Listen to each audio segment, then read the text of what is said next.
we encountered very widespread and very frustrating reluctance on the part of partners in major law firms to sign on to anything because they were concerned, or their firm management was concerned, about anything that involved getting crosswise with the president. Lacavara told me firms and partners were hiding in the weeds last year when Trump signed those orders, and it's still true since he couldn't get some big-name lawyers and firms to sign briefs this year either. What do you expect will happen in court today? It's really odd that we are here. Only a couple of months ago, the Justice Department filed papers to withdraw this appeal and just take the loss. But DOJ quickly reversed course in a sign that President Trump wants to have this fight. Arguing for the Justice Department will be Abhishek Cambly. He's argued some of the administration's toughest cases over the past year. This will be one of his final moves in the government because he's leaving the DOJ soon. And arguing for the law firms will be former U.S. Solicitor General Paul Clement. He's a conservative who's been taking on tough assignments against the administration in Donald Trump's second term. That is NPR's Carrie Johnson. Carrie, thank you. Thanks for having me. This is NPR News. WNYC supporters include Arthur Miller's Death of a Salesman. Nathan Lane and Laurie Metcalf star alongside Christopher Abbott and Ben Allers, now on Broadway at the Winter Garden Theater. Limited engagement ends August 9th. Tickets at salesmanbroadway.com. WNYC's journalism and storytelling is heard by millions of passionate listeners. Sponsors of WNYC gain our listeners' attention and their respect. Learn more about how your organization can support WNYC at sponsorship.wnyc.org. You've heard it before, and often on this station. Democracy can be messy. This thing we're doing, where we're trying to agree on how we should all live, has gotten very ugly. And there's a natural temptation, I think, to give up. It's too much. It's too sad. It's too exhausting. But let me talk to that part of you that refuses to give up.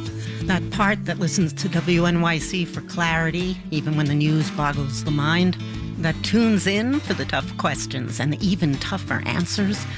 That part of you, of all of us, that engages with facts, wrestles with complexity, and communicates with respect and civility. It's what our city and our country need right now, and it all comes together here at WNYC every day. It's why you listen, and it's why we ask for your support, so we can be here for every part of you. So please, become a member with your whole self right now.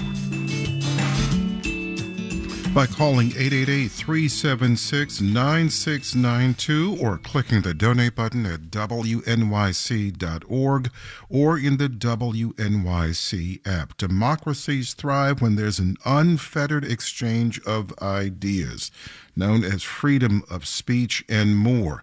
And that's where we're asking you to support the news gathering, the news reporting, unfettered by WNYC for you. This is our spring fundraiser. We need your help to build a strong future for WNYC, one without relying on federal dollars. Those dollars are gone. We need your help to replace them every year on top of what we need to raise anyway. So we're asking you to stand with WNYC with a donation. Add to your monthly gift or start one. Click the donate button right now at WNYC.org or in the WNYC app, or call us 888-376-9692 and donate. Support what you value. Public safety reporter for WNYC, Samantha Max, here this morning. Hi, Sam. Hi, Michael. When you listen to WNYC, you do get all the latest updates on what is happening in our democracy with the Trump administration, as we were just hearing Carrie Johnson telling us about the latest.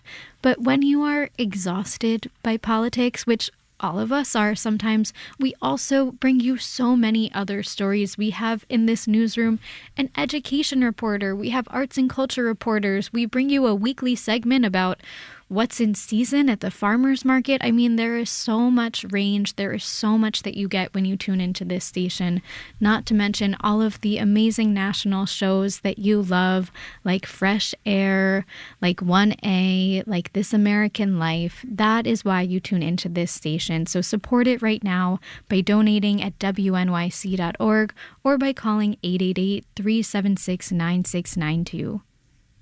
Listeners often tell us how much they rely on our weekday programming. Shows like Morning Edition, All Things Considered, and The Brian Lehrer Show. It's where they turn to stay informed, to hear thoughtful conversation, and to feel connected to what's happening in New York and beyond.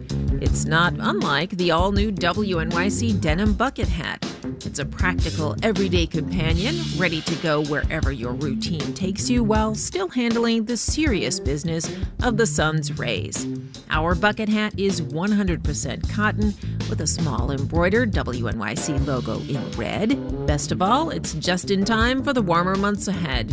Wear it on your commute, during a lunch break, or while you're out in the neighborhood, and let everybody know you support New York Public Radio. Get your WNYC bucket hat now. Here's how. You do that by donating at WNYC.org or by calling 888-376-9692. I am holding this bucket hat right now. If I didn't have headphones on, I would be wearing it because it is so cool.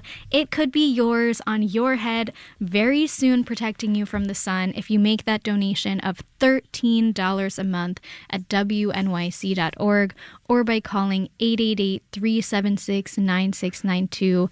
Get that hat right now. WNYC.org is the place to do it, and thank you.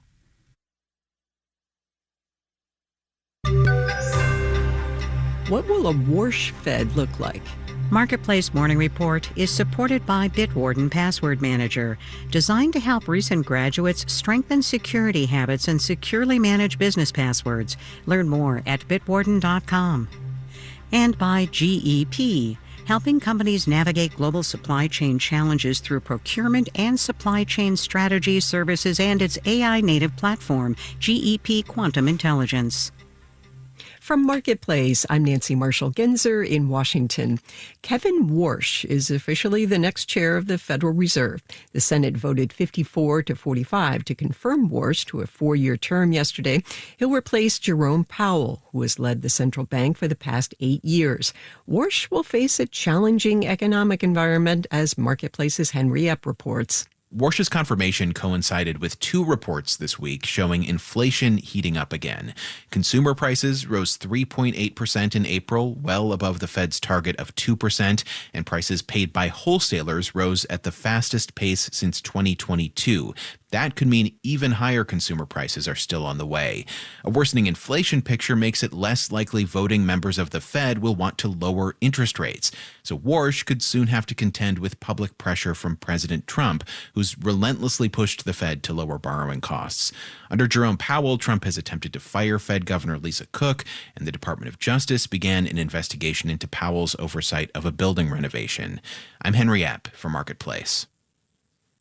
Residential rents can differ wildly depending on the market or even the building or neighborhood. But according to the latest report from Realtor.com, the median listed rent across 50 of the biggest metro areas fell in April, down 1.7% compared to the same month last year, and the 33rd month in a row that rents were lower year over year. Marketplace's Carla Javier explains how that's possible when a lot of other things are getting more expensive. Like with so many things, it all comes down to supply and demand. Joel Berner at Realtor.com says on the supply side of rentals, we had this huge boom of construction from 2021 to about 2024, and that effect is still being felt. Especially in the Sunbelt markets. We had lots of movers chasing after a limited number of rental units, and that drove rents way up. That, along with lower interest rates, incentivized construction. But now there's less demand, says Jenny Schutz at Arnold Ventures. We have a contraction of households overall, coming partly from the restrictions on immigration, so fewer people coming to the U.S. She also says fewer young people are getting their own pads, instead opting to stay with parents or roommates. Less demand for more supply means lower rents, at least lower than they had been during that pandemic boom. Susan Wachter at the University of Pennsylvania's Wharton School says today's increased costs won't show up in rents immediately because it takes a while to build new units. Those that are going to come to market years from now will be impacted by today's higher costs, particularly for fuel costs. Though, she adds, renters are still feeling the impact of those higher costs, just not in rents necessarily, but in their utility bills. I'm Carla Javier from Marketplace. Let's do the numbers. The Dow, S&P, and NASDAQ futures are all up in the 1 to 0.5% range, with the Dow future up 293 points. The 10-year Treasury yield is up at 4.47%. Marketplace Morning Report is supported by Schwab. At Schwab, investors get choices ranging from self-directed investing to full-service wealth management all in one place. Learn more at schwab.com. And by The Economist, offering global reporting and analysis on politics, economics, and world affairs. More information at economist.com.